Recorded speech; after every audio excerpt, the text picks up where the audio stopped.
ایک بزرگ تھے، وہ دریا کنارے وضو کر رہے تھے۔ ایک بچھو تھا جو ایک لکڑی پر تیرتا ہوا، کبھی پانی کے ہچکولوں سے وہ ڈوبتا بھی اور کبھی لکڑی کو تھام لیتا، یوں پانی کے بہاؤ پہ جا رہا تھا۔ تو ان بزرگوں نے دیکھا تو ہاتھ ڈال کر کے اس کو نکالنا چاہا، تو اس نے اپنی فطرت کے مطابق ان کے ہاتھ پہ ڈنگ مار دیا۔ درد کی شدت سے ہاتھ جھٹکا تو وہ گر گیا، تو پھر ڈوبنے لگا تو پھر پکڑا اور پھر اس نے ڈنگ لگا دیا۔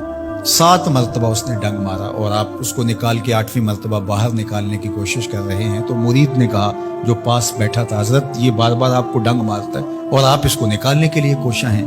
فرمایا وہ اپنی بری فطرت سے باز نہیں آتا، میں اپنی اچھی عادت سے باز کیسے آ جاؤں؟ تو لوگوں کے ساتھ رویہ اچھا رکھے، وہ جو بھی رویہ رکھے۔ ہم کہتے ہیں کوئی اینٹ اٹھائے گا تو ہم آگے سے پتھر اٹھائیں گے، تو یہ کیا کمال ہوا؟ لوگ کہتے ہیں تم 1 قدم پیچھے ہٹو گے، میں 10 قدم پیچھے ہٹوں گا، تو یہ کیا کمال ہوا؟ تم کہو میاں تم جتنے مرضی قدم پیچھے ہٹو، میں بھاگ کے تمہارا دامن پکڑ لوں گا، تمہیں جانے نہیں دوں گا، ایک دن تجھ کو بھی جیت لوں گا محبت کے زور پہ۔ ہم کہتے ہیں کہ فلاں میرے ساتھ اچھا سلوک کرتا ہے تو میں بھی اچھا کرتا ہوں، فلاں کا سلوک میرے ساتھ اچھا نہیں ہے تو ٹھیک ہے، جس طرح وہ چلتا ہے میں بھی اسی طرح چل رہا ہوں۔ یہ تو پھر برابری ہوئی۔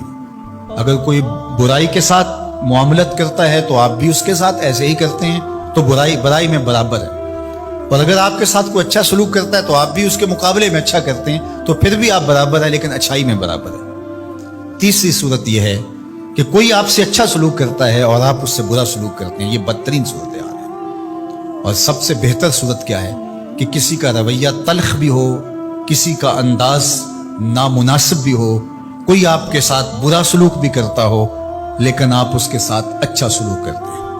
خون کا رشتہ ہے، دودھ کا رشتہ ہے، وطن کا رشتہ ہے، ہمسائیگی کا رشتہ ہے، آپ کے ساتھ اس کی تعلق داری ہے، آپ کے آبا و اجداد کی آپس کے اندر سانجھ تھی اور آپ اس کو نبھا رہے ہیں، تو یہ ہے بہترین رویہ کہ کسی کا کوئی بھی رویہ ہو آپ اس کے ساتھ اچھا رویہ اختیار کرتے ہیں۔ حضرت عقبہ بن عامر رضی اللہ تعالی عنہ کو حضور نے ارشاد فرمایا تھا، سل من قطعک واعط من حرمک واعف عمن ظلمک۔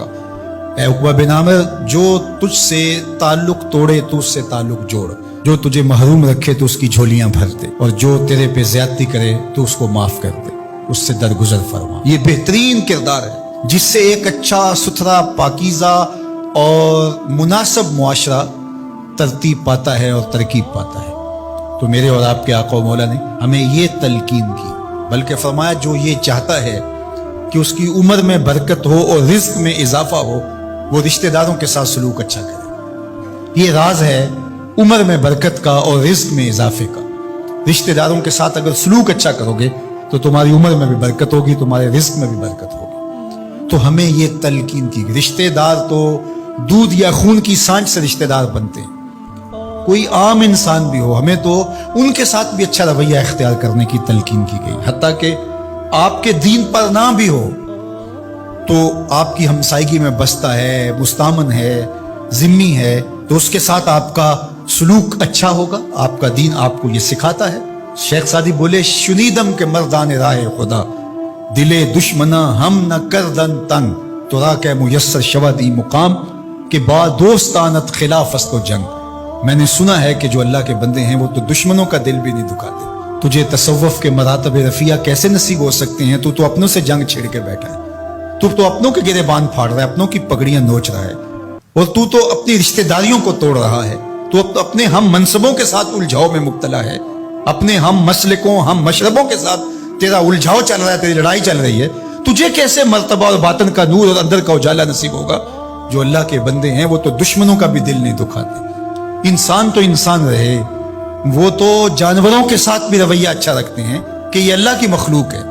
مخلوق ہونے کے ناطے سے الخلق عیال اللہ، تمام مخلوق اللہ کا کنبہ ہے، اور اس کے ساتھ اس نے سلوک، ان کا کچھ بھی رویہ ہو، حضور کے غلام اور اسلامی معاشرہ، اس میں یہ کس طرح چیزیں پنپ سکتی ہیں کہ ہم نفرتوں کو فروغ دیں اور کہیں کہ نہیں ہم ایسے کر دیں گے، اس نے میری طرف یوں دیکھا ہی کیوں ہے، لہٰذا میں تو اب اس سے ساری زندگی ہم کلامی نہیں ہوں گا۔ تو رویوں کی خوبصورتی اور صلہ رحمی یہ ہمارے دین نے ہمیں سکھائی۔